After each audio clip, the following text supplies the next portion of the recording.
Essa entrevista a gente está realizando ela hoje, dia 13 de julho, né? Após cerca de um ano após o primeiro pedido que a gente caminhou à justiça aqui de Curitiba, quando a gente caminhou em julho de 2018, pediu o primeiro pedido para fazer essa entrevista. E foi negado, aí foi ingressando com um mandado de segurança no STF, e teve todas as vindas e vindas que são bem conhecidas, e finalmente agora, esse ano em abril, foi liberado. O senhor já concedeu algumas entrevistas aí algumas semanas, né? Então eu gostaria de começar perguntando um tema, acho que é um dos temas mais recentes da conjuntura, aí, que é a chamada Vaza Jato, né? Que é essa divulgação de mensagens, né?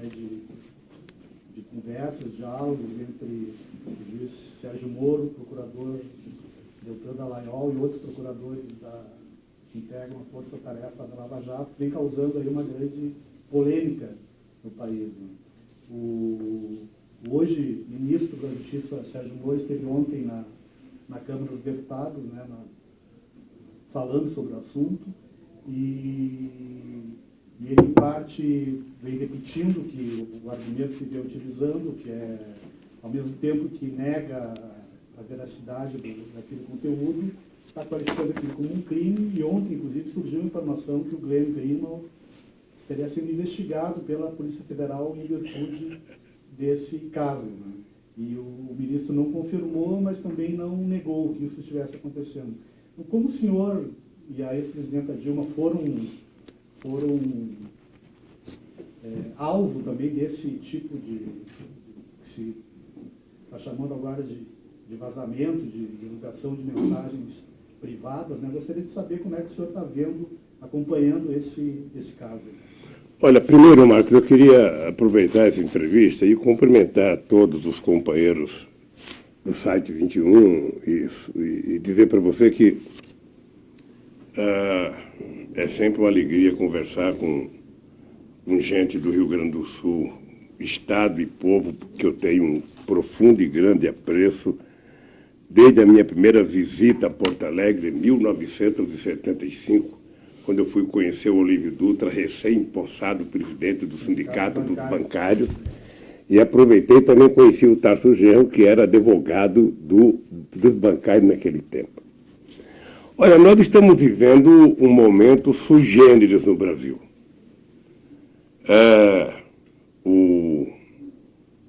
O Moro está se transformando num boneco de barro. Ele vai se esmilinguir, porque como eles construíram o Moro e a força-tarefa da Lava Jato, envolvendo delegado da Polícia Federal, envolvendo procuradores, envolvendo o Moro, como eles inventaram uma grande mentira para tentar me colocar aqui onde eu estou, eles agora têm que passar a vida inteira contando dezenas e dezenas de mentiras para tentar justificar o que eles fizeram.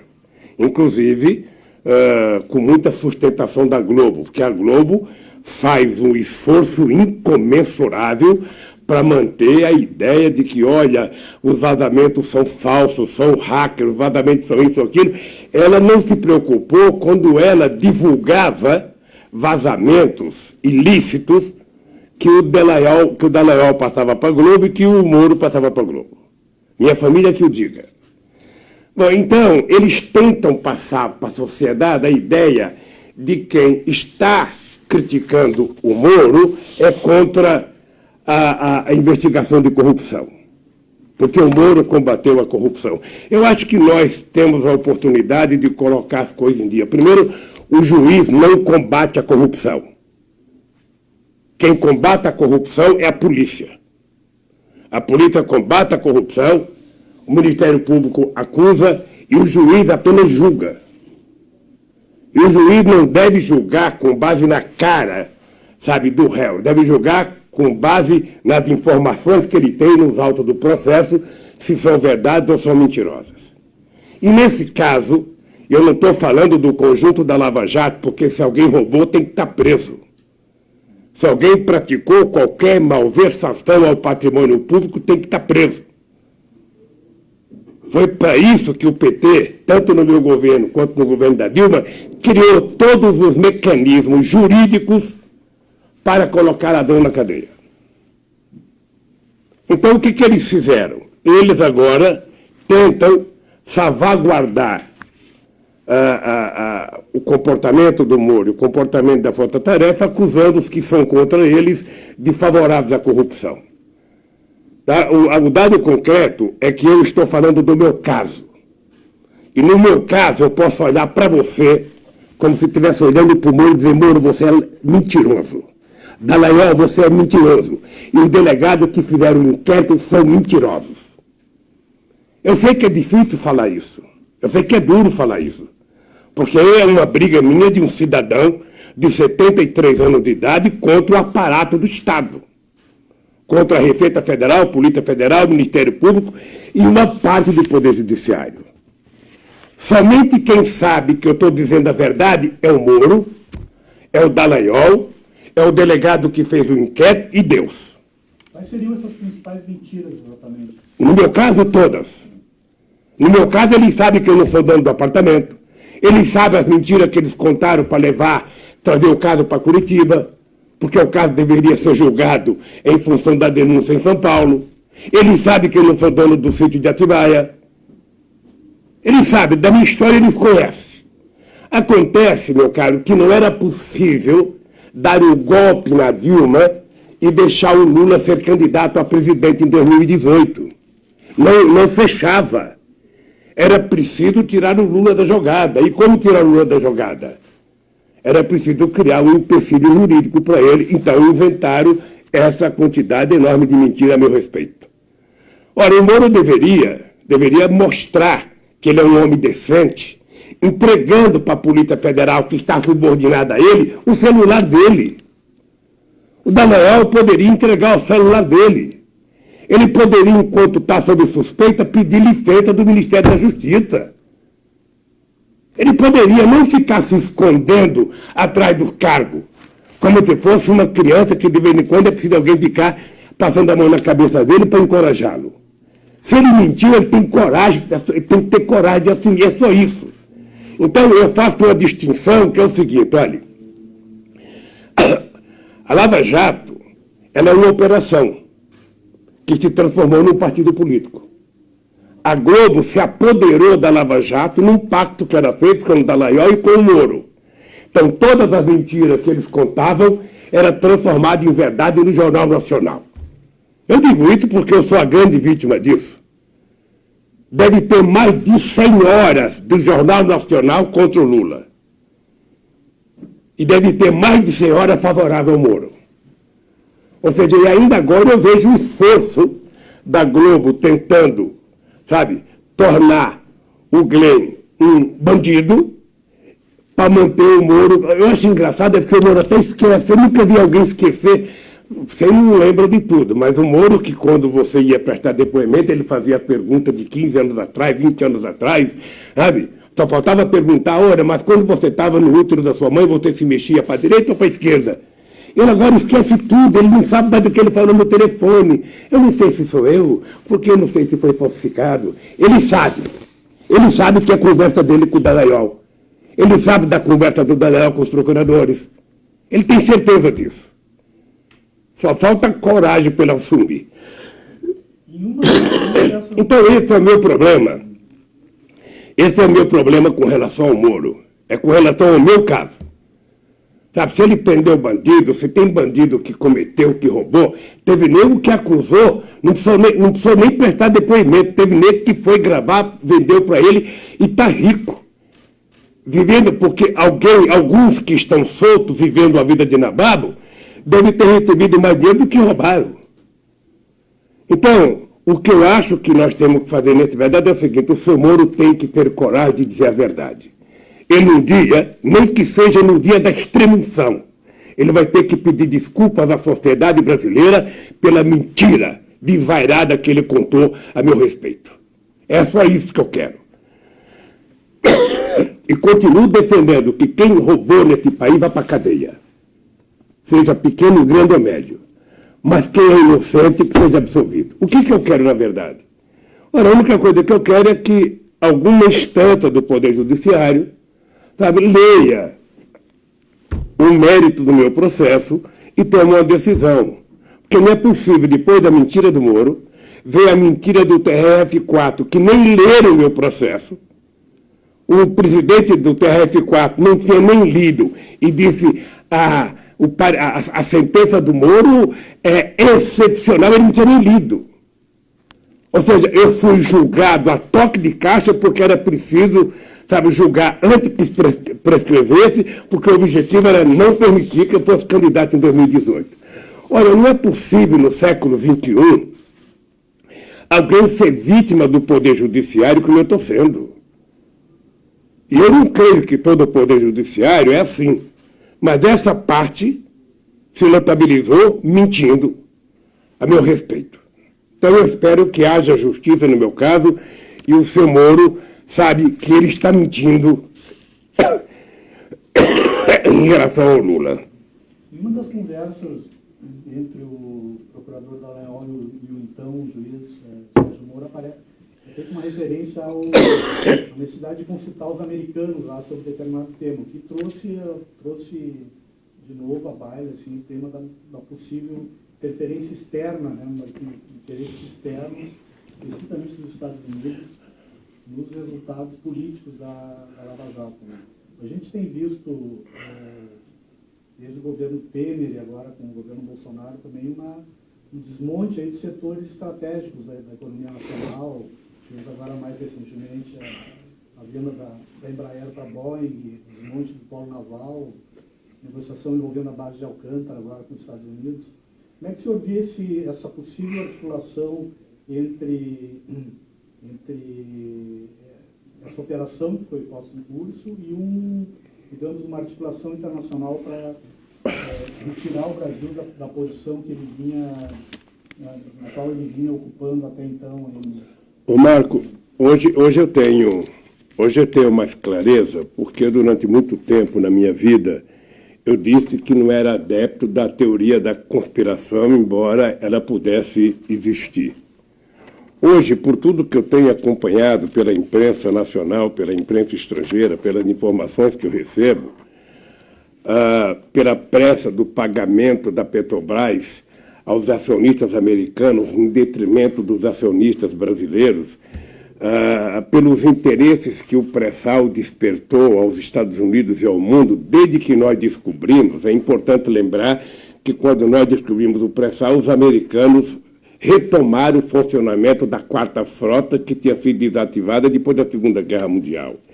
É importante lembrar que foi roubado os segredos da Petrobras de um container, sabe, e que até hoje não apareceu. Quem pagou o pato foram os coitados dos vigias da Petrobras. Então, hoje, eu estou certo de que há interesse do Departamento de Justiça nos Estados Unidos em ajudar a desmontar esse país. Ou seja, não é possível a gente acreditar, sabe, que tudo aconteceu a partir do nada. Eu estou convencido que o pré-sal está, sabe, no meio disso. Estou convencido que os americanos nunca aceitaram a ideia da lei da partilha que nós fizemos para que o petróleo fosse nosso, nunca aceitaram a ideia de que o povo brasileiro voltasse a ser dono do petróleo, nunca aceitaram a ideia de que a Petrobras tivesse 30%, sabe, de tudo, nunca aceitaram a ideia de a gente criar um fundo social para garantir ao povo brasileiro o direito a ter acesso à ciência e tecnologia, à educação, à saúde. Sabe? Então, temaram até, sabe, começar a desmontar a grande Petrobras, que é uma empresa patrimônio desse país, motivo de orgulho desse país. Em nome de combater a corrupção, destruir as empresas de engenharia brasileira, e certamente quem vai entrar no lugar delas não são nenhuma empresa da Guatemala, da Nicarágua, de El Salvador, da Bolívia. Certamente serão empresas ou americanas ou de outros países do mundo. Eu lembro, quando eu era presidente, quantas vezes os governantes queriam adentrar ao Brasil para competir com as nossas empresas. E, ao mesmo tempo, você fica assistindo uma política de governo que tem como objetivo não produzir nada novo, mas vender o que tem. nesse momento, levantamento sendo feito sobre todas as empresas públicas, sobre todos os terrenos da União. Se o Exército Brasileiro não tomar cuidado, até os terrenos que eles fazem treinamento será vendido. E se depender do Collor, do Bolsonaro e dos filhos dele, o Exército vai treinar em videogame. Sabe? Porque a ideia é vender tudo. A ideia é vender tudo. Já que eu não posso produzir, vou vender. É a única razão que se explica o Guedes na Fazenda. É a única razão. Sabe? E nós estamos vendo o que está acontecendo no Brasil. Um desmonte generalizado, sem perspectiva de geração de emprego, sem perspectiva de aumento de renda, sem perspectiva de manter a seguridade social, dando ao trabalhador brasileiro a tranquilidade na velhice. Então, é o Brasil voltando ao século XVIII. É o Brasil voltando a ser colônia. Aqui, embora você não tenha a monarquia portuguesa mandando, você tem o imperador Trump dando ordens, sabe, e o nosso presidente batendo continência. Então, isso me assusta. O que aconteceu com a Boeing não me agradou, porque comprar a Embraer é uma empresa, sabe, muito respeitada no mundo, era uma empresa que tinha disputava com a empresa, com a Bombardier, a terceira empresa de avião do mundo, ou seja, nós éramos altamente competitivos em aviões de porte médio e aviões de executivos. De repente você inventa de vender para quê? Porque a Boeing tinha comprado, a empresa francesa tinha comprado a Bombardier, então a Boeing teve que comprar a Embraer para se equiparar. E nós ficamos sem uma empresa de engenharia, sabe, do porte da Embraer. É lamentável, é lamentável. Daqui a pouco nem o caça vai ser mais brasileiro, o caça, o C-90, que estava sendo produzido pela Embraer. Então, é lamentável, porque isso significa que você está abrindo mão da soberania de um país.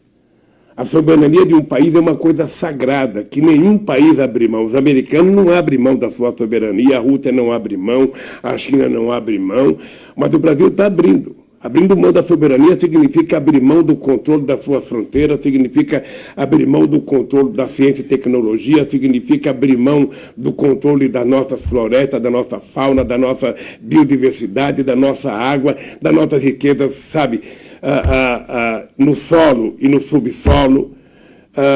Significa você abrir mão, inclusive, da proteção de uma nação de 210 milhões de habitantes. Abrir mão da soberania é isso, e é o que está acontecendo com o Brasil. Agora mesmo, você deve estar acompanhando, houve um acordo,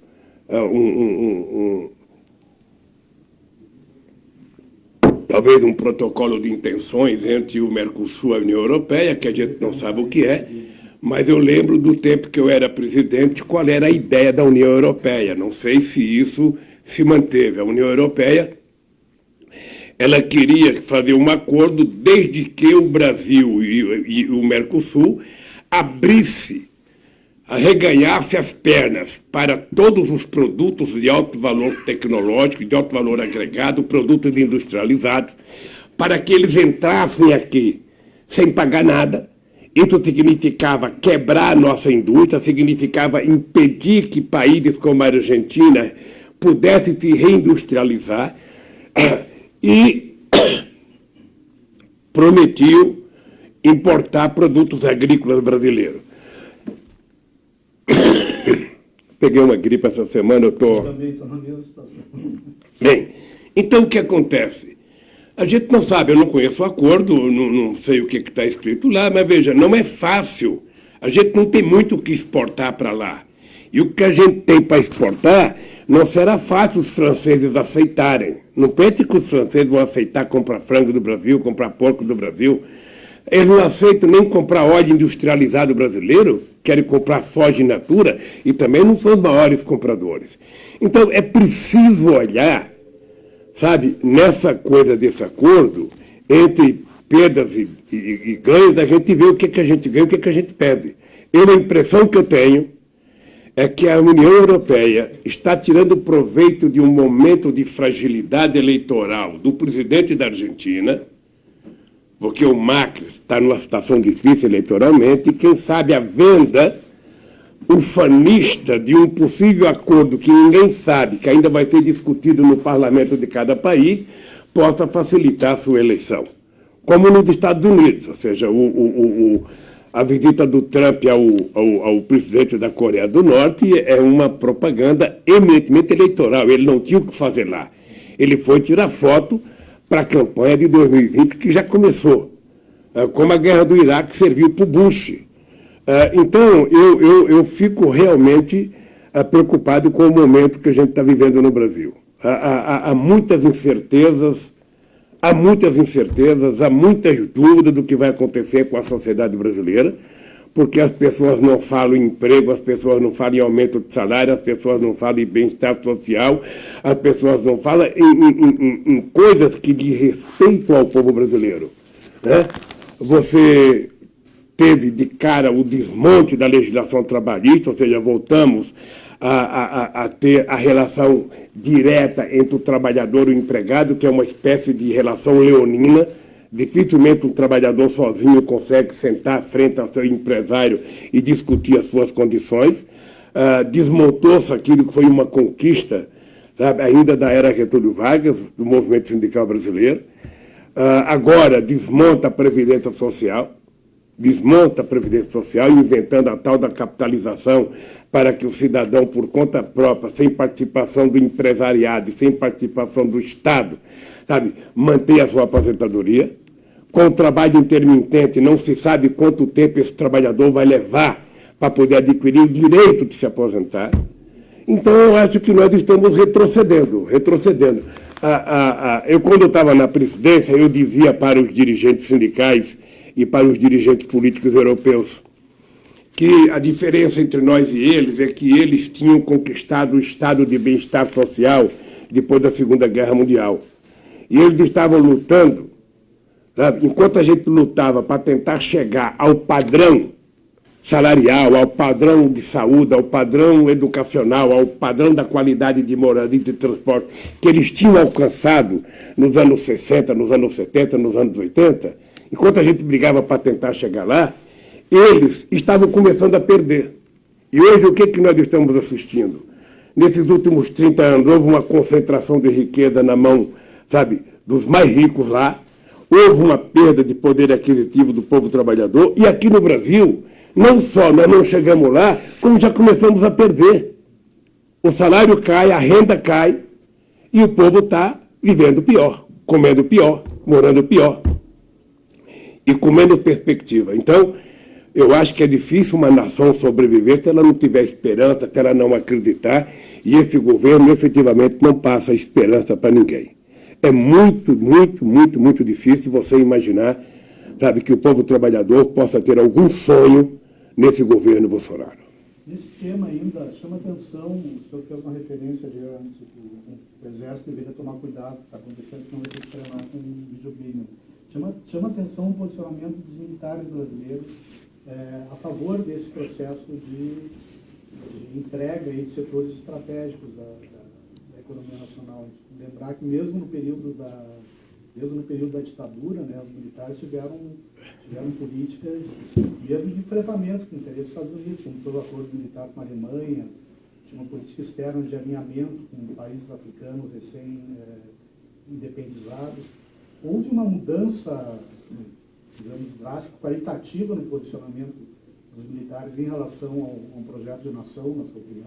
Uma das coisas que o mundo inteiro respeitava o Brasil era pelo fato de, durante o golpe militar brasileiro, os militares não terem desmontado a indústria brasileira, pelo contrário, fortaleceram alguns setores da industrialização brasileira.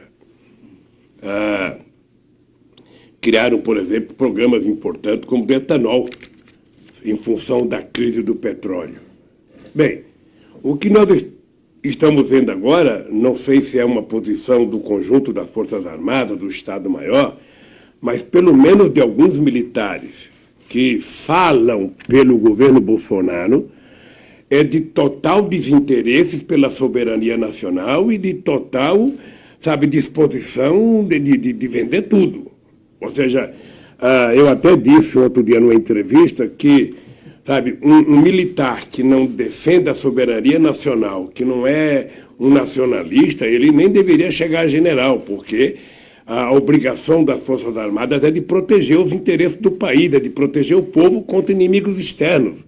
Ora, e a entrada totalmente desregulamentada do capital para explorar as riquezas brasileiras é, na verdade, você abrir mão da sua soberania. Eu acho que isso é muito delicado. E acho engraçado porque, embora o Bolsonaro bata continência para o Trump, ele vem na contramão do Trump, né? O Trump é um direitista que utilizou como discurso o fortalecimento do Estado Nacional. Sabe? Resolveu comprar a briga com a China, dizendo que era preciso gerar emprego nos Estados Unidos. O Bolsonaro faz exatamente ao contrário, ou seja, ele está desmontando o Brasil, desmontando a possibilidade de gerar emprego nesse país, a troco não sei do que. Eu não consigo entender, Marcos, a obsessão dessa reforma para juntar 1 trilhão. O que eles querem fazer com 1 trilhão? Tirar 1 trilhão dos pobres para fazer a reforma da Previdência, para dar esse trilhão para quem? Ora, porque não é para o pobre, que o pobre vai começar a pagar sua própria aposentadoria. Então, essa obsessão é que me deixa perplexo, porque um governo, para discutir uma reforma na Previdência, ele discute no momento em que a economia está razoável. Sabe, discute no momento em que a economia está crescendo, que você está gerando emprego. Por que até 2014 a Previdência era superavitária? Sabe por quê? Porque nós tínhamos criado 22 milhões de empregos formais. Porque nós tínhamos legalizado 6 milhões de empreendedores individuais. Então, quando as pessoas estão trabalhando, quando as pessoas estão contribuindo, a Previdência é superavitária. Agora, quando você tem 13 milhões de desempregados, mais 28 milhões ou 30 milhões de subempregos, pessoas trabalhando de bico, obviamente que a Previdência tem um rombo muito grande. Então, como é que vai resolver isso? Fazendo a economia crescer, gerando emprego, pagando salário, distribuindo renda e cobrando corretamente a Previdência Social. Que de tempos em tempos você tem que ter reforma na Previdência, ajudar, sabe, a Previdência, a realidade, a longevidade das pessoas. Você pode fazer isso, mas você faz de comum acordo com a sociedade, você discute com os sindicatos, você discute... Sabe, por que os empresários vão deixar de contribuir? Por que eles vão deixar de contribuir? Por que o Estado vai deixar de contribuir? Quando a Previdência tinha dinheiro, utilizaram para construir a Transamazônica, utilizaram para construir a ponte Rio-Niterói, né? Sem prestar contas ao trabalhador. Então, eu só posso dizer uma coisa, Marcos, o que está acontecendo no Brasil é muito estranho. Acho que não é apenas o Brasil que está passando por uma metamorfose, sabe, doentia, gente de extrema direita, gente sem nenhum bom senso, gente com muito ódio, sabe? E a questão social não aparece em lugar nenhum. Não existe nenhum compromisso com a questão social, com a melhora de vida do povo, com a construção de casa para o povo, com a melhoria da saúde. Você veja, os médicos cubanos foram embora, sabe, dizendo que eles iam colocar médicos. Já fazem 6 meses que estão governando e tem muita cidade nesse país que não tem um médico. Não tem um médico. Então, a sociedade brasileira tem que acordar. Tem que acordar porque o Brasil, sabe, tem que ser tratado como uma propriedade de 210 milhões de habitantes e todo mundo tem o direito de viver dignamente nesse país. Não pode a sociedade viver no sobressalto, viver subordinado às mentiras, viver subordinado a fake news, viver subordinado a Twitter. Agora é o governo que se comunica, sabe, sem ter que prestar contas a ninguém, um governo que não gosta de dar resposta. Então é esse o Brasil que nós estamos vivendo e é um país que exige da sociedade brasileira levantar a cabeça e brigar para que o Brasil volte a recuperar a democracia e volte a recuperar a sua soberania, que é o que mais me preocupa nesse instante, é a gente voltar a virar uma república de bananas. em ser tratado como se fôssemos um país insignificante, sem importante. Veja o tratamento que o presidente recebeu no G20. Nunca o Brasil foi motivo de tanta piada como está sendo agora. Nunca. Eu queria fazer uma pergunta sobre o G20. O senhor participou de muitas reuniões do G20, de outros encontros de cúpula internacionais. E houve um episódio nessa reunião que teve uma grande repercussão internacional também, que foi a prisão, né, de um militar brasileiro da comitiva preparatória presidencial com 39 quilos de cocaína. O ministro general Augusto Heleno, né, do Gabinete de Segurança Institucional, qualificou o episódio como uma falta de sorte. Né? Com a experiência que o senhor teve direta, esse tipo de coisa pode acontecer por uma falta de sorte? Como é que o senhor viu esse episódio? Não, o que é preciso perguntar para ele, para o general Heleno, aquele que dá murro na mesa, quando se trata de falar do Lula, é preciso perguntar para ele se foi falta de sorte porque acharam. Se não tivesse achado, não tinha sido falta de sorte, poderia continuar transportando. Ora, veja, eu não sou mesquinho de querer envolver o presidente da República numa coisa dessa, porque o presidente nem sabe quem viaja no SCAV, nem sabe quem é que viaja no chamado avião reserva. O presidente da República sabe quais são os ministros que viajam com ele, mas os que vão na frente, os que vão atrás, o presidente da República não tem obrigação de saber. Agora, veja, o que não dá para aceitar. Eu fui presidente 8 anos. A base aérea brasileira é controlada lá onde o avião presidencial funciona, seja em Brasília, seja na base aérea aqui no aeroporto de Congonhas, seja em Cumbica, seja no Rio de Janeiro. Quem toma conta da descida, sabe, do avião brasileiro são os militares. Eu posso dizer para você que o coronel, que hoje é brigadeiro, que é ministro do Superior Tribunal Militar, o Joseli, durante 8 anos do meu governo, ele foi um brigadeiro que tomava conta do avião. Ele viajava comandando os pilotos e comandando toda a tripulação. Foi no meu governo e foi no da Dilma. Ele hoje é ministro do Superior Tribunal Militar. Na base tem um coronel que toma conta da base. No avião que vai da reserva ou no que vai na frente, normalmente é comandado por militares. Os pilotos são militares, tudo da aeronáutica, e deve ter lá dentro um chefe que também é da aeronáutica. As malas para entrar no avião presidencial, você tem 2 salas. Você tem uma sala cerimonial, que é a sala onde entra o presidente da República, que normalmente aquela sala só entra o presidente da República e a sua mulher.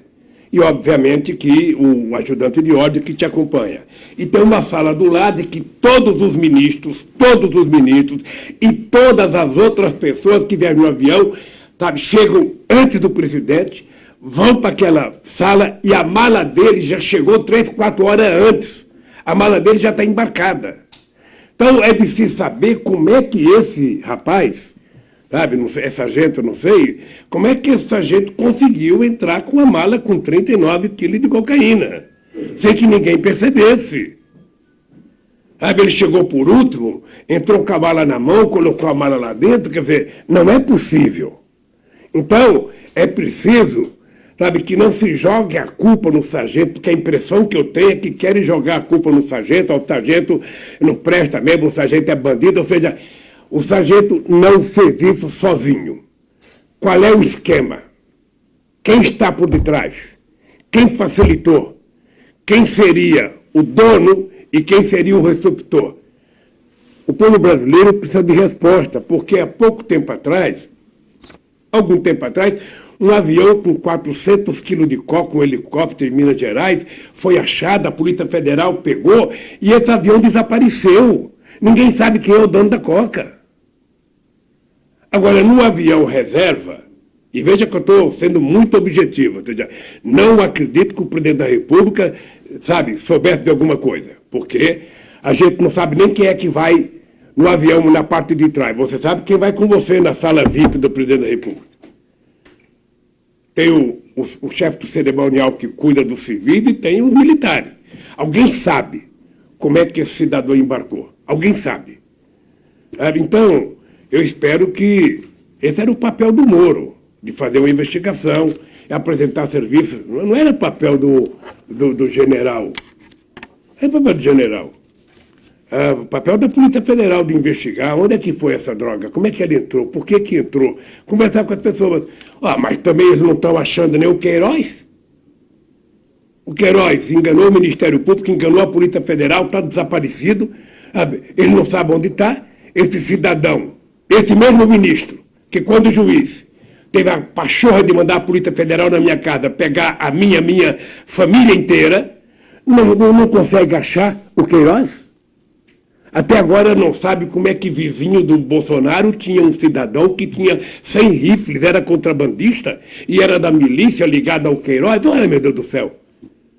Até quando vai se mentir para a sociedade? E o que eu acho engraçado, Marco, é que a Rede Globo de televisão, ela finge que não é com ela. Se ela não puder puxar o saco, falar mal, ela não fala. Então, o esforço que eles estão fazendo para fingir que não tem nada de errado, o esforço que eles estão fazendo para achar que quem está acusando o Moro é contra a corrupção é muito grande. Eu vejo isso na Globo. O Alicâmbio deve ser um artista, sabe, de tentar inventar uma proteção, sabe, descabida para o Moro nesse instante. Todo mundo sabe que o Glenn é um jornalista respeitado, é uma pessoa respeitada no mundo inteiro, e não vai agora ser acusado de que, olha, vamos no COAF quebrar a renda dele, vamos quebrar... Se o Moro não tem coragem de mostrar o celular dele. Eles tiveram a coragem de pegar um tablet do meu neto. Neto de 2, 3, 4 anos. Pegaram e ficaram 1 ano com eles aqui na Polícia Federal. E o ministro se recusa a entregar para a Polícia Federal o seu telefone celular. O Dallagnol, sabe, não tem coragem de entregar. O que eles têm para esconder? Então eu acho que a sociedade brasileira precisa começar a acompanhar de perto, porque a democracia é um valor incomensurável que a gente não pode perder. O STF agora, antes de entrar em recesso, mais uma vez avaliou um pedido, né, a possibilidade da sua libertação e mais uma vez negou isso e adiou para depois do semestre. Recentemente houve uma reunião, um encontro do presidente Bolsonaro, presidente do STF, presidente da Câmara, presidente do Senado. Se noticiou agora na reunião que uma das conversas que o presidente da Câmara, Rodrigo Maia, teria tido com o presidente do STF, foi um alerta que a sua libertação poderia prejudicar ou inviabilizar a aprovação da reforma da Previdência. O senhor acha que isso é possível, que a sua esteja aqui por conta da votação da reforma da Previdência? Eu, Marcos, às vezes não quero acreditar no que eu ouço e no que eu leio. Eu, às vezes, não quero acreditar, porque você manter, sabe, um cidadão inocente, trancafiado por uma questão política, isso só era possível se você estivesse num regime autoritário. Mas se você imaginar num regime democrático, isso não é possível. Eu estou desafiando o Moro, o Dallagnol. Eu adoraria que a Globo me convidasse para um debate com o Dallagnol e com o Moro para me provar que eles estão mentindo a meu respeito. Eu gostaria, sabe, sem ter nenhum rancor. Não vale a pena para mostrar o seguinte, olha, está na hora de vocês contarem a verdade. Porque o comandante do Exército ligar para a Suprema Corte, segundo a imprensa, ameaçando a Suprema Corte se me liberar, um não sei quem conversa com não sei quem. Veja, eu nunca pedi a nenhum ministro da Suprema Corte, a nenhum ministro de qualquer outra corte, qualquer favor pessoal. E não me peçam para mim conversar, que eu não converso sobre assuntos que não é da minha conta.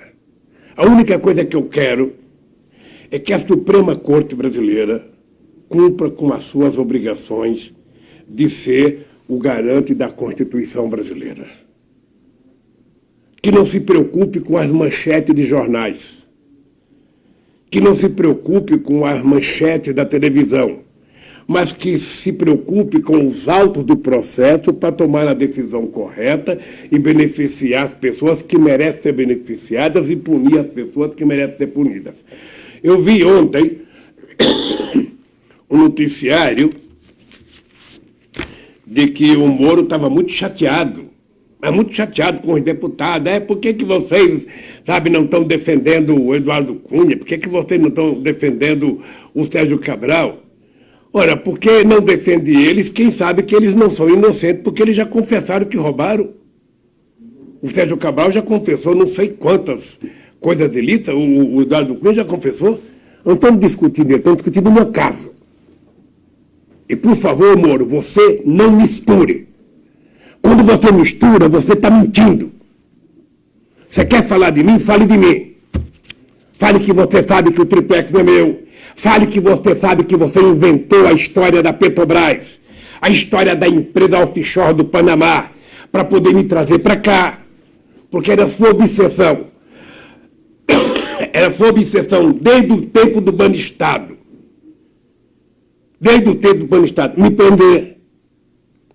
Eu vi um jornalista comentar esses dias de que numa conversa com o Onyx disse que há muito tempo o Moro tinha a intenção de me prender. Quer dizer, na verdade... Não sabia que conexão essa seria no episódio do Banestado. Olha, gente, a relação do Moro com o Rousseff é mais do que uma simples delação. Sabe? Então, eu acho que aquilo que foi feito de correto, de apuração, de prender, mantém, sabe, quem roubou tem que estar preso. Ponto pacífico. Agora, quem é inocente tem que estar solto.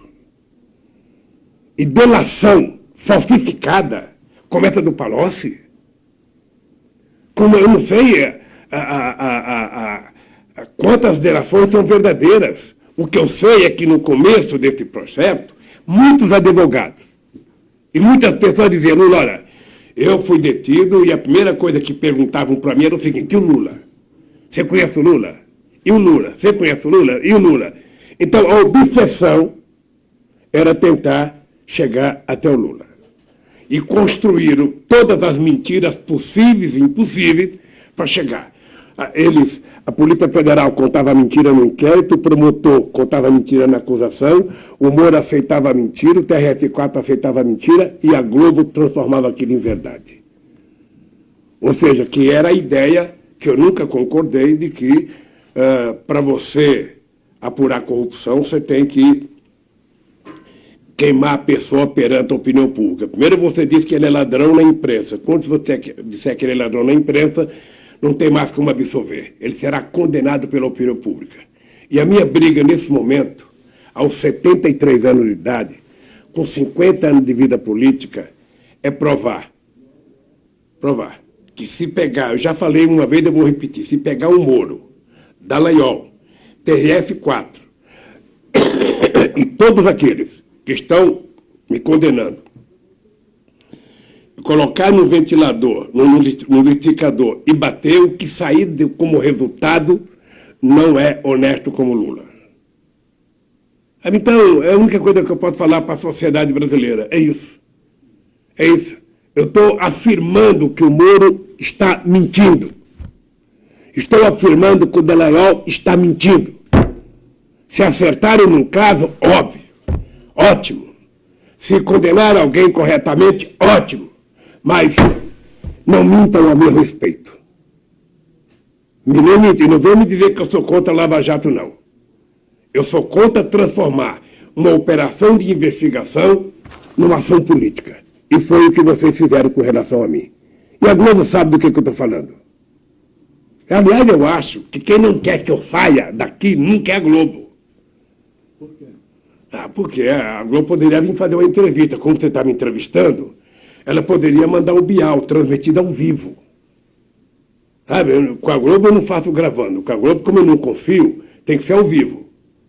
Mandar o Willy Bonner aqui no Jornal Nacional. Sabe, quando eu fui eleito, eles não me fizeram ao vivo, agora eu vinha sentar aí e fazer 20 minutos de pergunta. Para a gente poder desmascarar e desmentir essa gente que foi responsável pelo golpe na Dilma Rousseff. Essa gente que fez com que a gente chegasse na situação que nós estamos hoje. E essa gente que trabalhou para evitar que eu fosse presidente da República. Porque eles sabiam em todas as pesquisas de opinião pública que se tivesse eleições e eu fosse o candidato, eu ganharia as eleições. Então, eu de vez em quando fico pensando, bom, o Marcos vai sair daqui e vai dizer, pô, eu pensei que o Lula ia estar mais revoltado. Que tá... Não. Uma coisa, Marcos, que eu aprendi a me concentrar é que eu não vou permitir, sabe, que o ódio tome conta da minha cabeça. Hoje eu tenho certeza, assim, certeza, como a certeza que eu tenho que Deus existe. Que o Moro não dorme direito. Eu tenho certeza que o Dallagnol não dorme direito. Eu tenho certeza que os delegados que me acusaram não dormem direito. Eles sabem que mentiram. E eles sabem que mais tarde ou mais cedo essa coisa vai aparecer. Sabe, essas coisas assim. Você sabe que mentira é ter perna curta. Pode demorar, mas uma hora aparece. Então, eu vou continuar brigando por isso. Todo mundo sabe. Eu só aceito a minha inocência. Eu não aceito... E tem mais, quando eu sair daqui, eu vou processar o Estado brasileiro para me pagar por danos imorais pelo prejuízo que eu tive. Eles têm noção do que significa um homem honesto?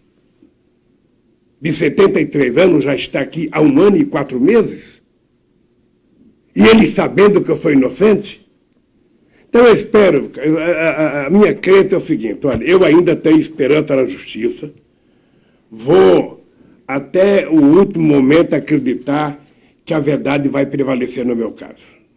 Sabe? Se não acontecer aí, quem sabe você venha fazer uma outra entrevista e eu vou dizer então outras coisas que eu penso e que não é prudente dizer agora. Mas eu não posso admitir passar para a história com uma safadeza, porque o que estão fazendo comigo é uma canalice. Não tem outra palavra. O que estão fazendo comigo é canalice. É canalice da transmissão dos meios de comunicação, é canalice da Polícia Federal, é canalice do Ministério Público. Quando eu digo Ministério Público, Polícia Federal, eu quero ressalvar a Operação Lava Jato. Quer dizer que é o pessoal da Lava Jato, não é o pessoal da Força Tarefa. Não é a instituição. Porque se tem um cara que eles sabem que eu respeito a instituição, é a Polícia Federal e o Ministério Público. E o Poder Judiciário sabe que eu respeito as instituições. Agora, ninguém da Polícia Federal, do Ministério Público ou do Judiciário pode se dar ao luxo de ser maior do que Deus. E de querer trabalhar por conveniência política. Sabe? Processo tem auto. Tem provas. Então pega as provas e veja onde é o crime que eu cometi. Então é isso. Mas sabe o que acontece, Marco? Eu fico falando do meu caso, mas eu estou aqui sabendo que o povo brasileiro está numa situação muito pior do que eu. Aquele sonho que a gente tinha, sabe, de fazer com que esse país se transformasse a 5ª economia do mundo. Chegamos perto. Aquele sonho que a gente tinha de fazer com que o pré-sal fosse transformado, sabe, num fundo de desenvolvimento para o futuro desse país. Aquele sonho que a gente tinha de transformar o país num país que investisse muito em ciência e tecnologia, num país que cuidasse do meio ambiente, num país que cuidasse das suas crianças, isso está sendo jogado fora. Isso está sendo jogado fora. Lamentavelmente, sabe? Somente o povo é que pode recuperar esse país. Somente o povo. E a imprensa ser honesta. Ninguém quer imprensa chapa branca. O que se quer é uma imprensa honesta. Dizer a verdade quando a verdade tem que ser dita. Se o Lula é culpado, diga que ele é culpado e prove. Se o Lula é inocente, diga que ele é inocente. É só isso que eu quero. E nesse instante eu acho que nós temos alguns problemas extraordinário a ser resolvida, a questão da educação nesse país, sabe? Porque a grosseria com que se trata a questão da educação no Brasil, a questão da saúde no Brasil, sabe? Que se tirou os mais médicos e não conseguiu se preencher, sabe? Porque é um governo que não pensa em ser humano, é um governo que acredita nas fantasias, não se fala mais nos problemas sociais do nosso povo. E nós estamos aí. sabe, vendo o PIB cada vez crescer menos, vendo o desemprego cada vez crescer menos, o emprego cada vez crescer menos. Estamos vendo menos jovens entrando na universidade e o país virando um motivo de gozação no exterior. É isso que nós estamos vendo nesse instante no Brasil. As pessoas e setores que vêm defendendo e militando pela manutenção da sua prisão aqui, usam vários argumentos. A gente falou aqui do tema da reforma da Previdência, ou já houve generais dizendo que incendiaria o país e coisas do tipo. Então, eu lhe pergunto, que papel, né, o senhor acha que pode desempenhar, né, na atual conjuntura de fratura, acho que dá para dizer, não é um exagero, uma fratura social que existe no país hoje, um clima de ódio proliferando, de falta de diálogo. Que papel que o senhor acha que poderia desempenhar uma vez que consiga sair da prisão? Eu acho uma piada, Marcos, quando eu vejo alguém dizer que o Lula não pode sair porque senão não aprova a Previdência. Lula não pode sair porque senão vai acontecer tal coisa. Lula não pode sair porque vai criar dificuldade para o Bolsonaro. Olha, a única coisa que eu quero dizer para as pessoas que pensam assim é que eu preciso sair porque eu sou inocente. Segundo, enquanto esse coração bater e essa cabeça funcionar, eles podem ficar certos que eu estarei na rua defendendo os interesses do povo brasileiro. Goste Bolsonaro ou não goste, goste general ou não goste, sabe? Eu estarei na rua defendendo o povo brasileiro, porque não é possível a gente chegar na situação que a gente está chegando. Não é possível.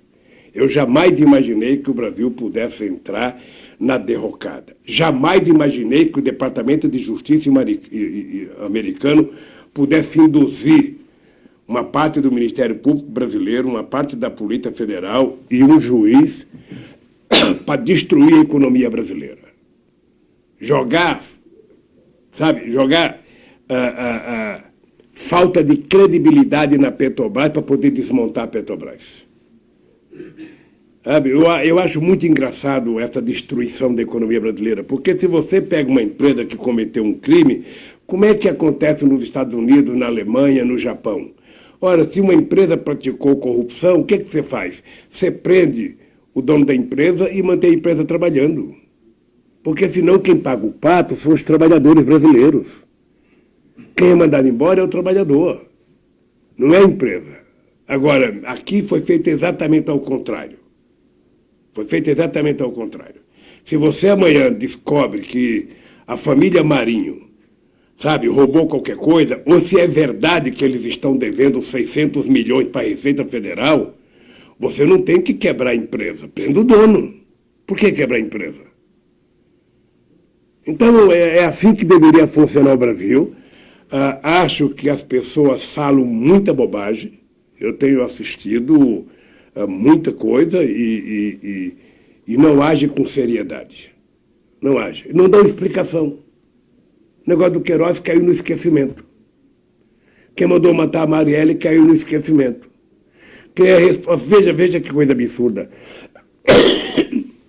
Até hoje, eles deram o golpe em 2016. E até hoje ele fala que o desemprego é por conta da Dilma. O Temer entrou, você está lembrado? Porque depois que tirasse a Dilma, tudo ia melhorar. E tudo piorou. Tudo piorou. Porque a economia não funciona porque é o Collor o presidente. A economia não funciona porque é o Lula o presidente. Ou melhor, a economia não funciona porque é o Bolsonaro, porque é o Fernando Henrique Cardoso. Sabe, não é assim que funciona a economia. A economia funciona quando os agentes que trabalham a economia, seja trabalhadores ou empresários, sabe, seja investidores, percebem que há seriedade na governança e que há previsibilidade, que não terá surpresa, que as coisas vão acontecer e, sobretudo, que o Estado está sendo o indutor do desenvolvimento. O Estado não tem que ser um Estado empresarial. O Estado não tem que ter empresa, o Estado precisa ser um indutor. Ele conduziu o processo de desenvolvimento, qual é a região que deve receber investimento, qual é o lugar que o Estado vai facilitar linha de crédito, porque senão esse país é muito desigual. Durante muito tempo, foi muita coisa para o eixo Rio-São Paulo e o Norte e o Nordeste ficaram esquecidos. É preciso recuperar para que haja um tratamento equânime nas regiões brasileiras. Foi isso que nós fizemos e é por isso que o Brasil deu um salto de qualidade. E não precisava olhar, não precisa ficar olhando o New Deal americano em 1930, não precisa ficar olhando o que o Roosevelt fez nos Estados Unidos. Não precisa ficar olhando o que foi feito na China. Olha o que aconteceu no Brasil entre 2013 e 2010. Entre 2013 e 2014. Olha o que aconteceu no Brasil. Olha como esse país dá um salto de qualidade quando você faz com que a renda chegue. Eu vou te dar uma coisa do teu estado, no Rio Grande do Sul. Eu passei muito tempo da minha vida ouvindo dizer que a metade sul do Rio Grande do Sul estava fadada a ser uma região morta, que não ia ser aquela região de Pelotas, é isso? Que aquilo não tinha desenvolvimento, aquilo não sei das quantas e tal. Quando nós resolvemos recuperar a indústria naval brasileira, que nós levamos os estaleiros para Rio Grande, o que aconteceu naquela região? Foi um crescimento estupendo, chegou a ter mais de 20 mil trabalhadores naquela região, nos estaleiros. O que aconteceu agora? Desmontaram. Para quê? Para comprar navio de Singapura, para comprar navio da China. E o investimento para gerar emprego no Brasil? E o salário? E o consumo do povo? E a alimentação do povo? Será que isso não é levado em conta? Ou a gente vai virar importador de chineses e de coreanos? Então, se as pessoas olharem um pouco o que aconteceu nesse país, com muita humildade, as pessoas vão perceber que é possível o Brasil dar certo na hora que a gente resolve governar para 210 milhões de habitantes, na hora que a gente consegue incluir as pessoas mais humildes, as pessoas de baixo, participar um pouco mais.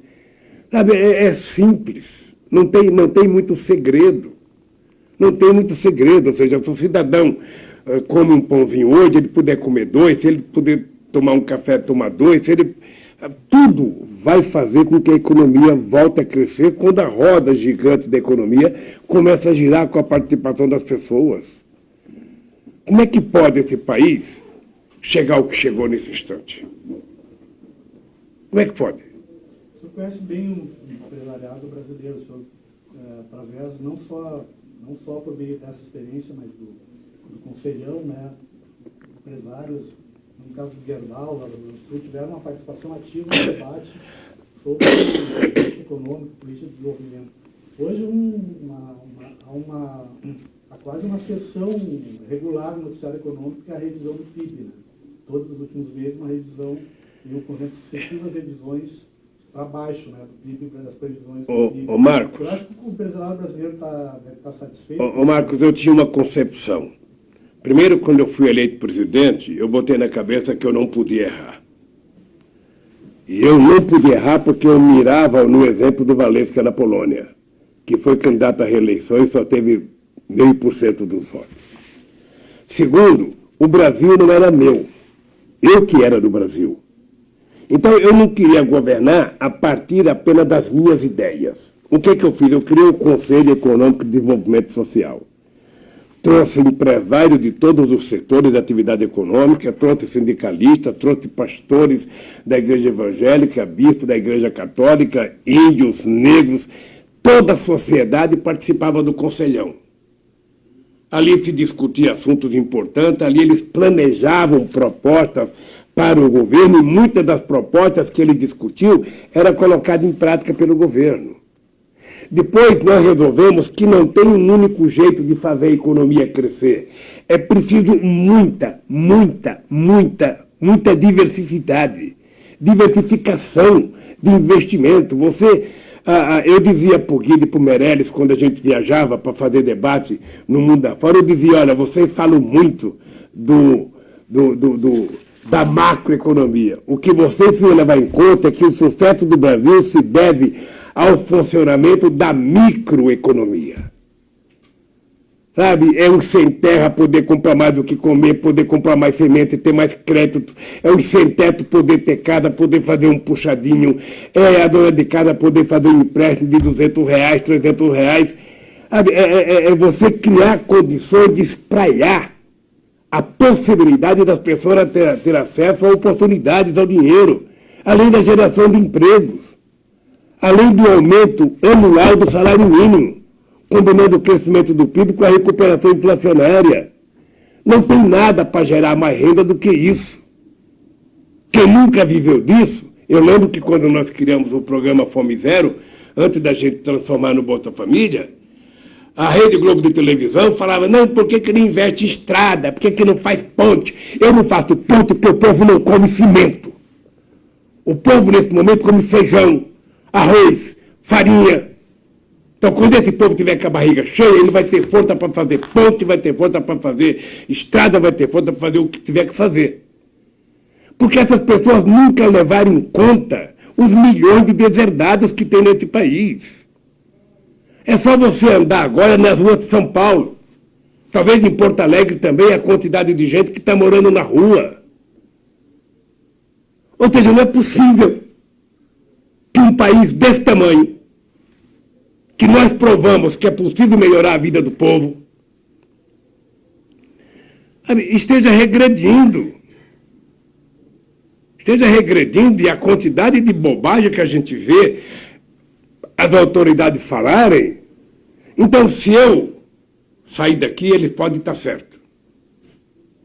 Por isso é que eu falo sempre, ó, não adianta tentar me tirar daqui, vamos mandar o Lula para casa porque ele está velhinho. Eu estou até com medo agora que eu estou tossindo, é capaz de achar, não, vamos tirar logo antes que ele morra. Colocar ele na casa dele, coloca logo uma tornozeleira no bicho e larga ele em casa. Então eu tenho duas coisas. Primeiro, eu não quero sair daqui por caridade. E minha canela não é canela de pombo, não aceito tornozeleira. Eu quero sair daqui com 100% da minha inocência. Fora disso, esqueçam. Esqueçam. Eu vou brigar pela minha inocência a 100%. Sabe? Não tem outro remédio. Não tem outro remédio. Eles fizeram uma quantidade de processo contra mim dentro de um esquema bem estruturado. Eles fizeram mais ou menos comigo como fizeram com aquele artista negro lá no Rio de Janeiro. Deram 73 tiros. E você viu que não sei se foi um militar lá que falou, não foi 80 tiros, foi só 73. Como se houvesse uma mudança. A quantidade de processos que eu tenho, o Lula levantou de manhã, ele respirou, um processo contra ele. O Lula olhou para o lado, um processo contra ele. Virou, eu diria, quase que uma... Não vou dizer palavrão aqui, porque quero respeitar as pessoas, mas virou uma canalhice a meu respeito. Então, a única coisa que eu posso fazer, Marco, é o seguinte, é ficar de cabeça erguida e lutar. Lutar. Eu tenho a obrigação de provar para o povo brasileiro que o Moro é mentiroso e o Dallagnol é mentiroso. Tenho a obrigação de provar para o povo brasileiro que aqueles juízes do TRF4 do Rio Grande do Sul mentiram, não leram o processo. E já estão preparando para me condenar no outro, para evitar que eu saia daqui. Eu conheço as figuras. Então, se eles acham que isso vai me curvar, fazer o Lula ficar quietinho, sabe? Não tem. A única coisa que vai me deixar quieto é a minha inocência.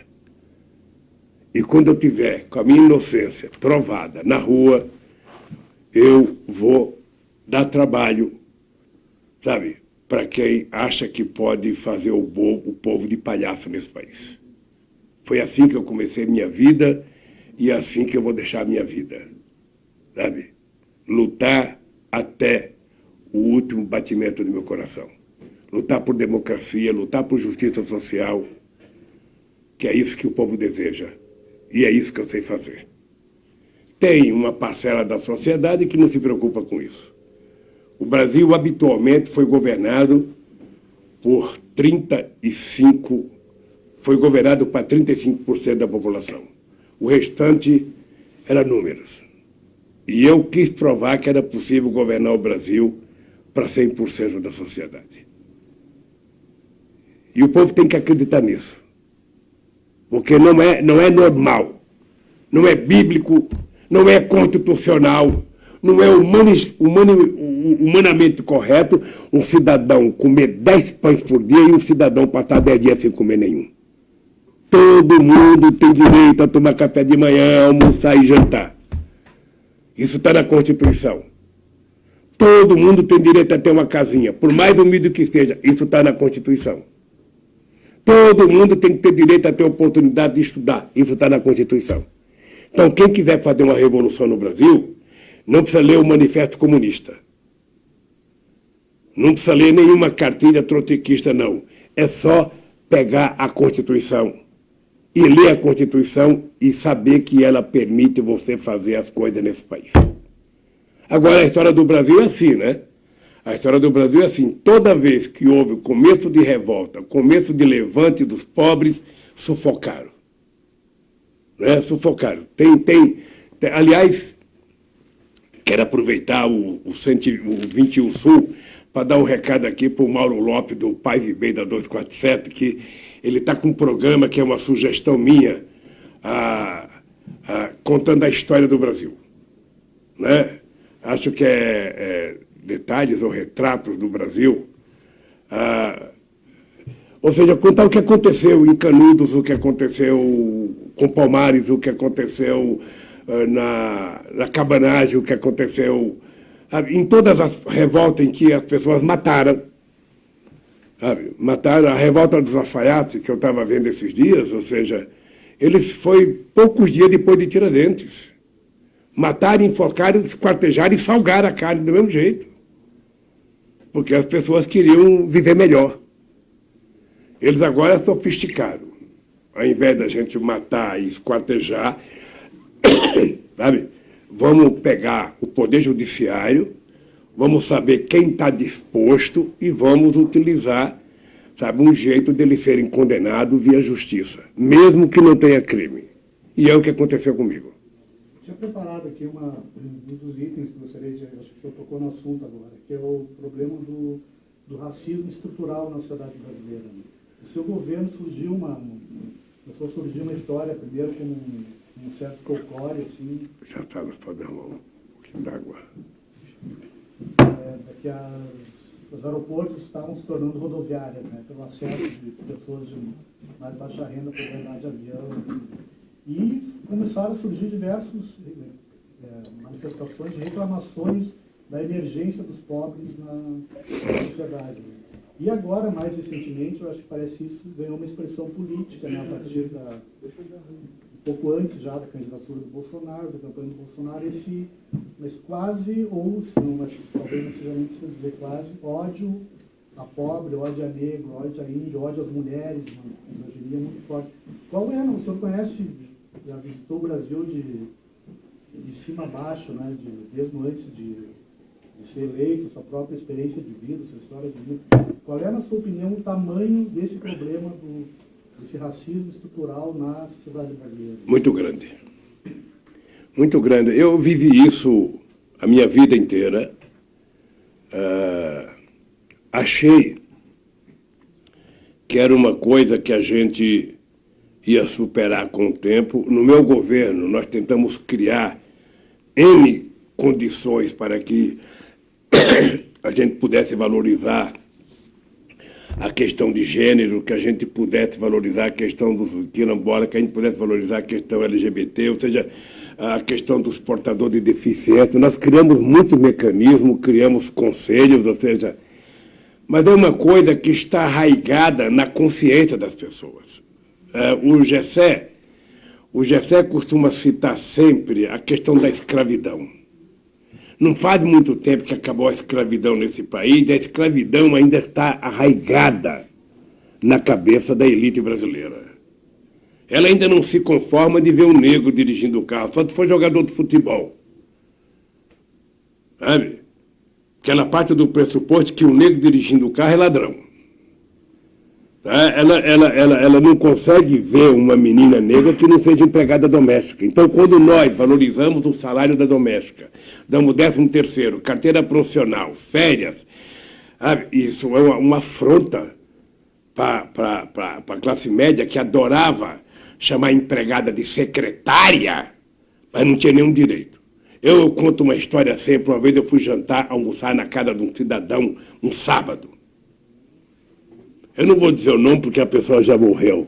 Mas daí eu fui na casa do cidadão comer uma feijoada, cheguei na casa dele, tinha umas 30 pessoas, me levou na cozinha e me apresentou uma senhora, uma negra de uns 60 anos, bem forte, simpaticíssima, com tacho de feijoada lá cozinhando. E ele falou assim para mim: ó Lula, essa daqui é mãe dos meus filhos. Ela criou minha filha, ela criou meu filho, ela cuida da casa, ela cuida de mim, é da família. Eu dei um abraço e fomos comer a feijoada, tomar nossa caipirosca. Aí, depois que nós comemos, às 4 horas da tarde, 5 horas, eu fui embora e resolvi ir na cozinha me despedir da senhora simpática. Fui agradecer a feijoada. Aí ela me disse uma coisa hilariante. Ela falou: ô Lula, pergunta para ele se eu sou da família, se ele me colocou no testamento.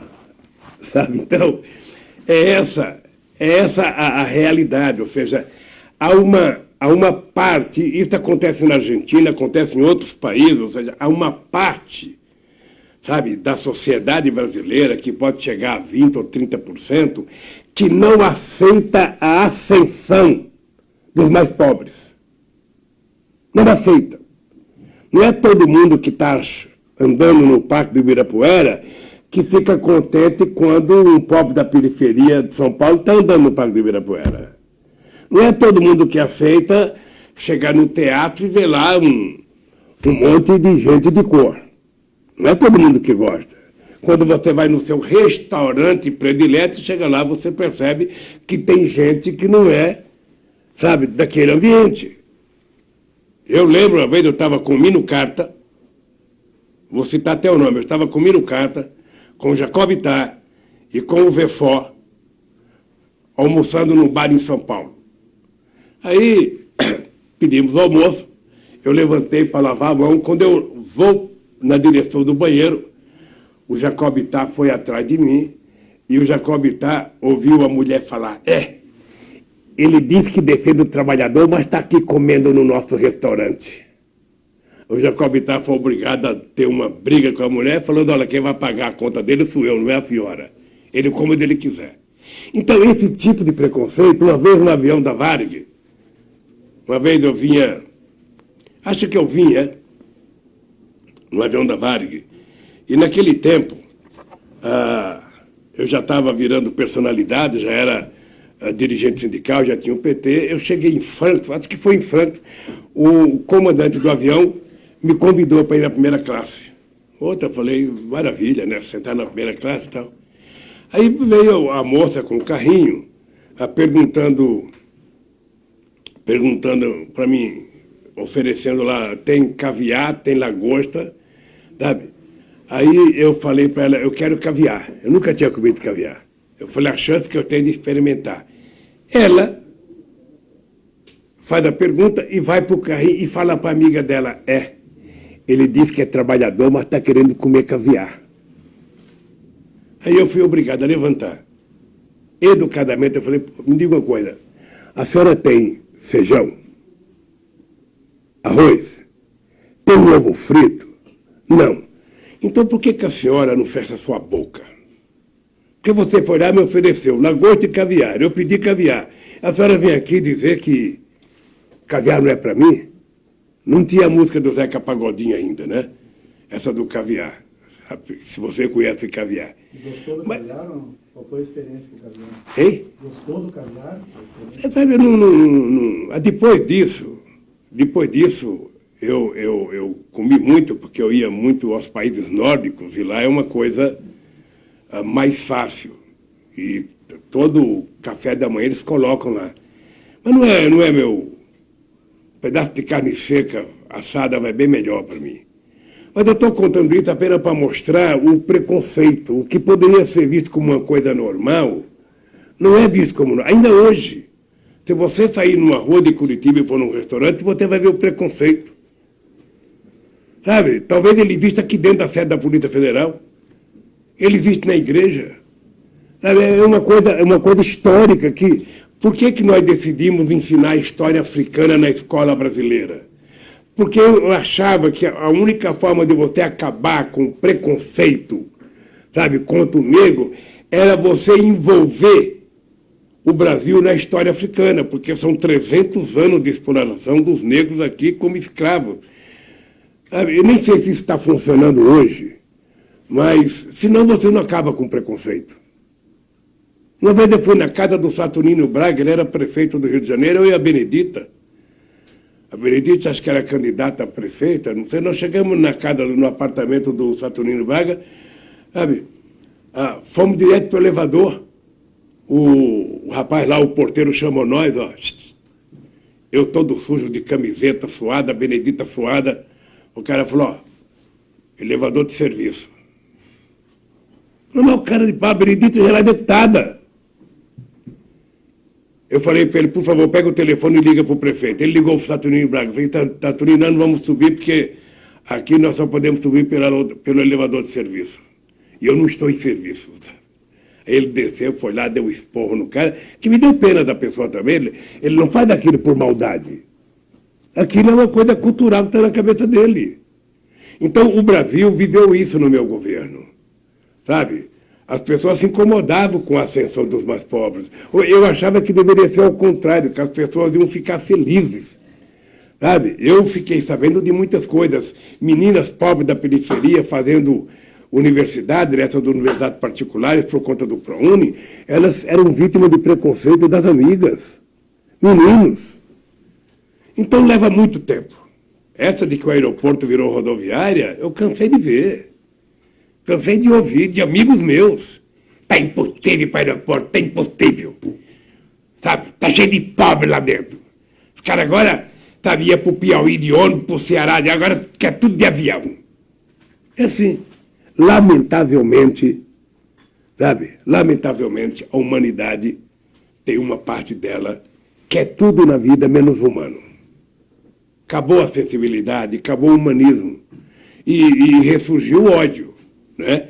Eu também acho que esse ódio que a sociedade brasileira vive, uma parte dele nós temos que debitar nas costas da Globo. Né? Porque desde 2013 que ela vem trabalhando isso, e o ódio contra o PT. O que eu acho que deixa eles mais nervosos é saber que eles não conseguem acabar com o PT. Veja, nós apanhamos desde 2005. Não é pouca coisa. Agora mesmo nas eleições de 2018, sabe, me tirarem da campanha e o Haddad teve 47 milhões de votos. O Haddad não ganhou porque inventaram algumas mentiras, sabe, muito pesadas. Muito pesada. Aquela do kit gay foi muito pesada, foi, sabe. Mas ele sabe que o PT é forte. E ele sabe que o PT é o maior partido do Brasil, é o partido mais organizado. E todo mundo é assim. Tem tempo que o Internacional é campeão, sabe? Chegou a ser quase 6 anos seguidos campeão. Tem tempo que é o Grêmio que vira campeão, é assim. O PT vai ganhar e vai perder, o PT vai ganhar e vai perder, o PT vai ganhar e vai perder. Agora, pode ficar certo. Pode ficar certo. O PT sempre estará no páreo. Sempre estará no páreo. E o PT não troca de nome, não. O PT não é Maria vai com as outras. Ah, tem uma denúncia, tem troca de nome. Tem uma denúncia, tem troca de nome. Sabe? Não. Nós é o seguinte, ó. Se alguém nosso cometer um erro, paga pelo erro. Agora, nós continuaremos a sendo PT, a ter orgulho da nossa bandeira vermelha, a ter orgulho da nossa estrela, sabe? Porque eu não confundo. O meu país é o Brasil, mas o meu partido é o PT. E eu não quero, Só conheci o PT na vida, foi o único partido que eu me filiei. Foi minha mulher que fez a primeira bandeira. E quando eu morrer, quero ser enterrado ou cremado com a bandeirinha do PT em cima de mim. A minha penúltima pergunta aqui era sobre o PT, uma questão mais política. Se você puder falar um pouco mais alto, Marco, porque quando você tiver a minha idade, você vai perceber que você vai estar ouvindo, você vai estar ouvindo menos. Eu falo baixo também. A minha penúltima pergunta aqui, já caminhando para o final da nossa conversa, era sobre a situação do PT. Né? Sei que medida o senhor vem acompanhando, há quem diga que o senhor comanda todos os destinos do PT aqui de dentro. Né? Então, eu gostaria de saber como é que o senhor vem acompanhando a situação do PT, o debate interno, e que o senhor acha que são os desafios do partido nesse período mais imediato agora que está colocado. A te contar uma coisa engraçada. O companheiro Arlindo Chinaglia, deputado federal do PT, ele costuma dizer que eu sou que nem a Bíblia. Todo mundo conversa comigo e cada um interpreta. É só você ver na televisão como é que os pastores tratam a Bíblia. Cada um interpreta de um jeito. A Arlindo Chinaglia fala, todo mundo vai ouvir o Lula, mas cada um faz o que quer depois, achando que foi a interpretação dele. Eu me considero uma pessoa importante no PT e me considero uma pessoa importante para o PT, desde que o PT foi criado. Nem mais e nem menos. Dediquei minha vida para construir o PT, viajei esse Brasil de ponta cabeça, perdi 3 eleições, sabe? E por isso eu sou uma pessoa que continuo a me interessar muito pelo PT. Obviamente que quem está preso não tem mais a influência de quem está em liberdade, eu não participo das reuniões. Eu, às vezes, recebo aqui um pendrive de uma reunião que aconteceu 3 dias atrás, então a decisão já está tomada, eu não posso tomar a decisão. O que eu acho que o PT tem que fazer? Nós vamos ter um congresso, acho que o PT tem que se preocupar em escolher uma direção que esteja representada pelos melhores quadros brasileiros,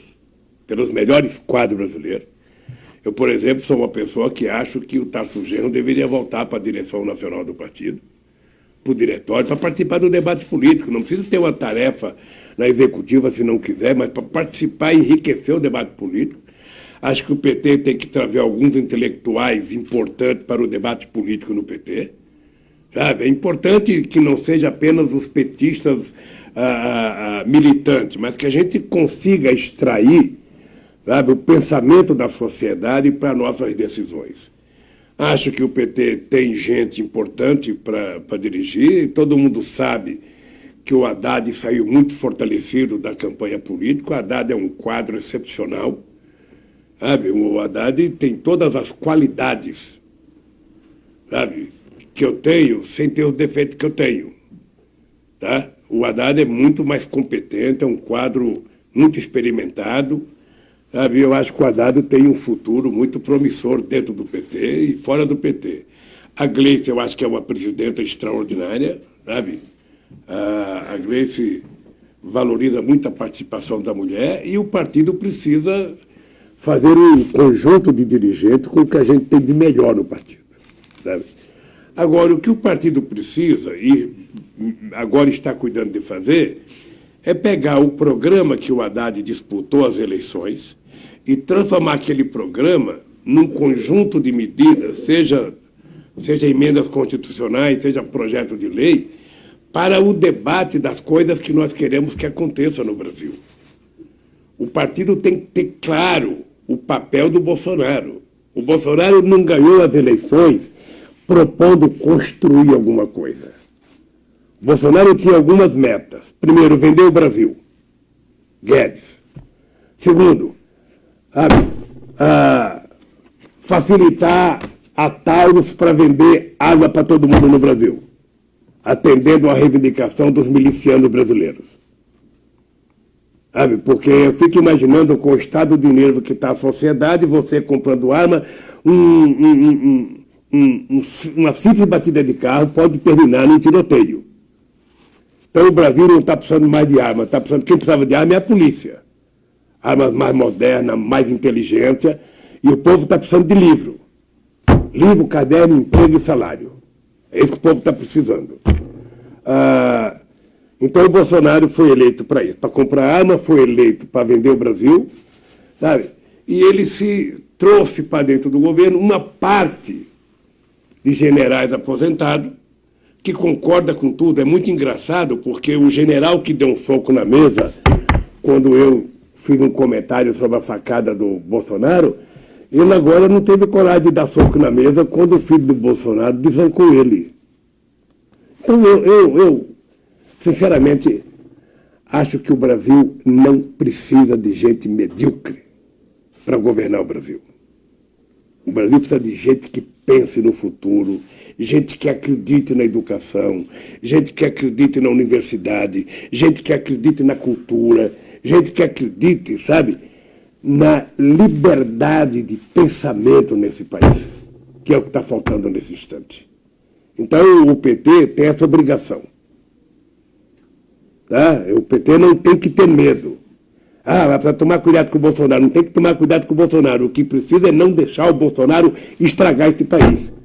Porque o Bolsonaro tem como uma das suas metas tentar destruir qualquer possibilidade de avanço das esquerdas. E a esquerda tem que ter como meta derrotar o Bolsonaro para consertar o Brasil.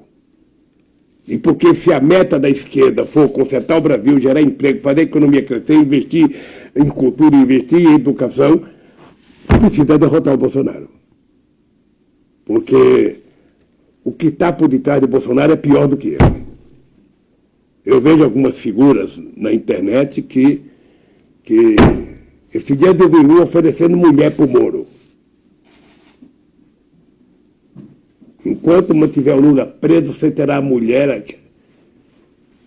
Como é que alguém coloca isso na internet? Como é que... Então, a baixaria, ela ganhou preferência nesse governo. E o PT precisa ter coragem de enfrentar isso. No parlamento, na rua, no sindicato, porque o Brasil não é deles, o Brasil é do povo brasileiro e nós temos que brigar muito. Uma última questão aí que nós encaminhando para o final, nosso tempo está chegando um pouquinho aqui.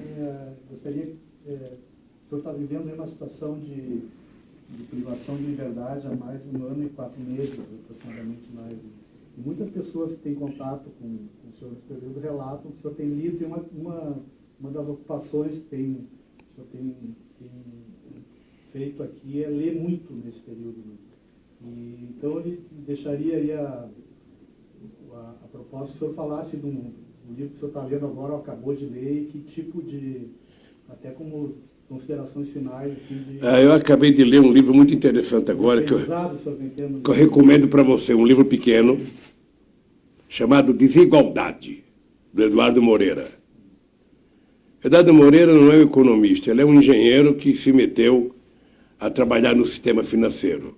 E agora fez uma opção política para se colocar do lado do povo, e ele foi dormir em acampamento do Sem Terra, foi visitar Sem Teto. Ele está com uma posição muito boa, e é um livro que ensina as pessoas a compreender um pouco o que acontece na economia e no sistema financeiro.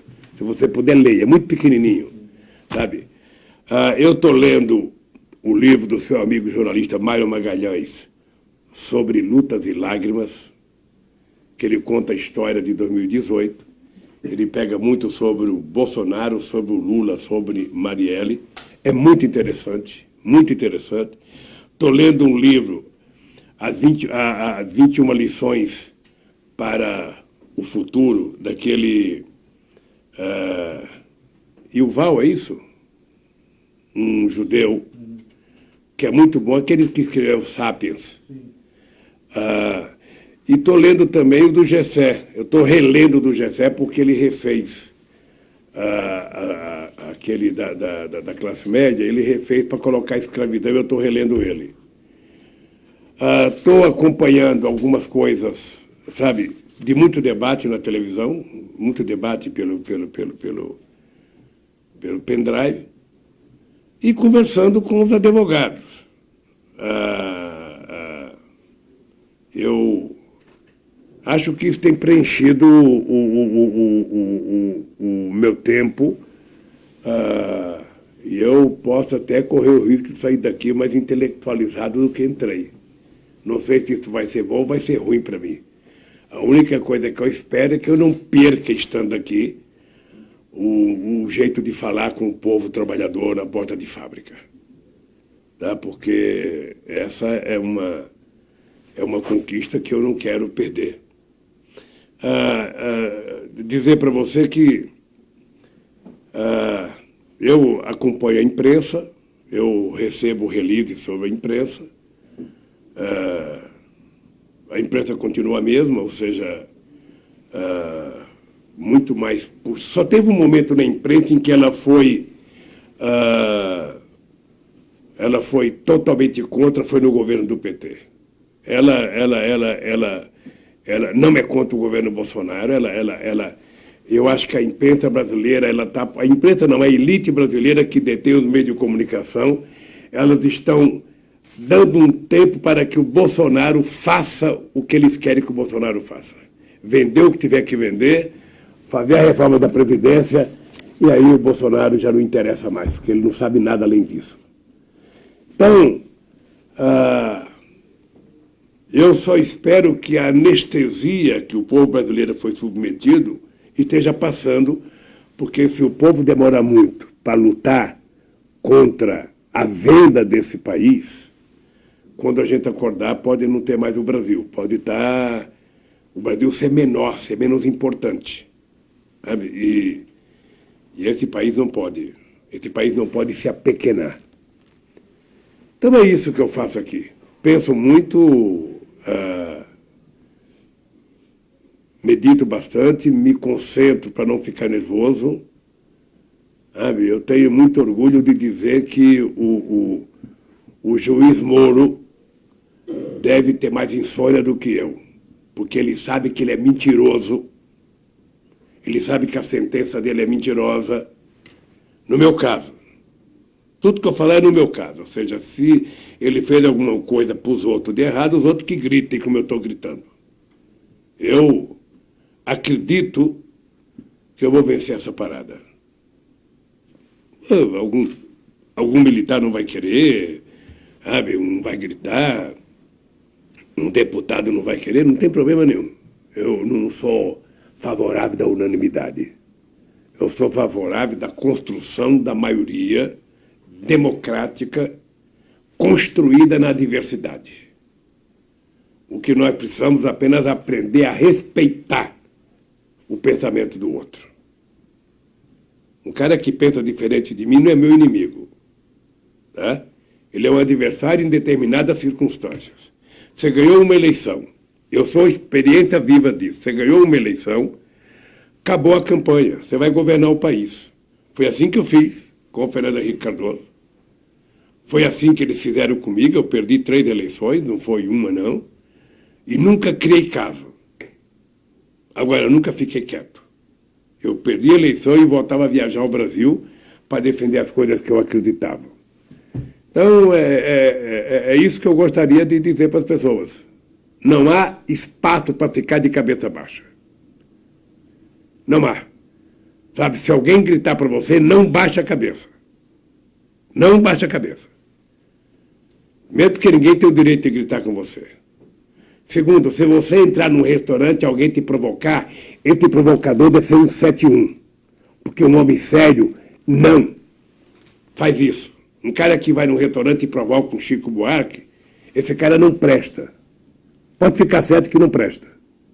Porque uma pessoa séria, mesmo que não goste do Chico, não vai provocar um dos poucos gênios que esse país criou. Então, é assim que eu estou aqui dentro. Estou ouvindo mais músicas, estou vendo mais filme. Quando alguém manda, né, um filme bom para mim. Nem sempre tem, mas vai sendo. Aliás, você precisa assistir o filme documentário da Petra. Já vi. Já viu? Gostou? Sim, muito. Sabe, eu achei razoável. Você sempre quer mais, né? Sim. Mas eu gostei. Embora seja duro de ver. Hein? Seja duro de ver. Mas a realidade é a realidade. Você não imagina que eu, depois de passar pela presidência da República, depois de ser o presidente do Brasil mais respeitado no exterior, depois de ser várias vezes cogitado pelo Medvedev e pelo Sarkozy para ser o secretário-geral da ONU, e eu nem queria discutir porque eu achava que tinha que ser um burocrata. Depois de deixar a presidenta com 87% de bom e ótimo e 10% de regular.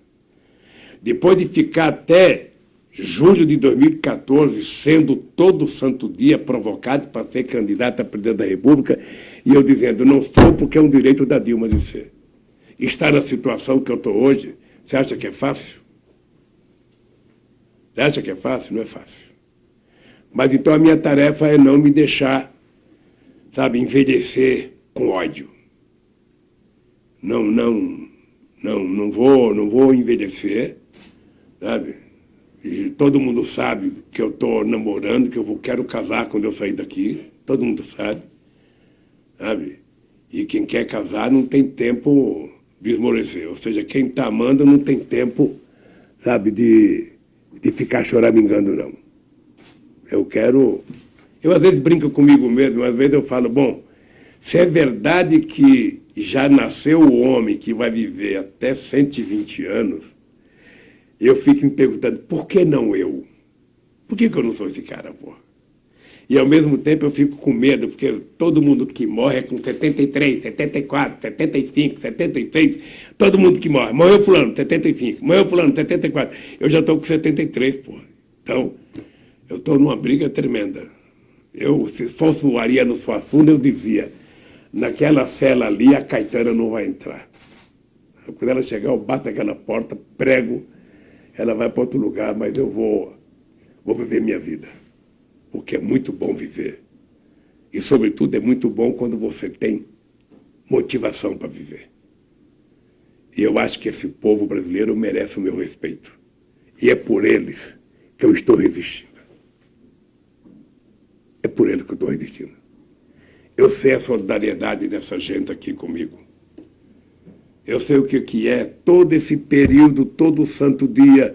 Bom dia, presidente Lula. Boa tarde, presidente Lula. Boa noite, presidente Lula. Não tem frio, não tem chuva, não tem sol, não tem Natal, não tem Carnaval. Quer dizer, é muito gratificante. Eu não sei se isso aconteceu em algum momento da história, mas para mim é gratificante. É muito gratificante. E eu estou na expectativa de sair daqui a pé e lá no meio deles tomar uma cachaça com eles, beijar cada um, agradecer e dizer, desmonta o acampamento e vamos para a luta agora pelas ruas desse país. É isso que eu acredito. Por isso eu quero te agradecer, Marco. Agradecer a todos os companheiros do site Sul 21. Quero que você transmita um grande abraço ao companheiro Tarso Genro. Sabe?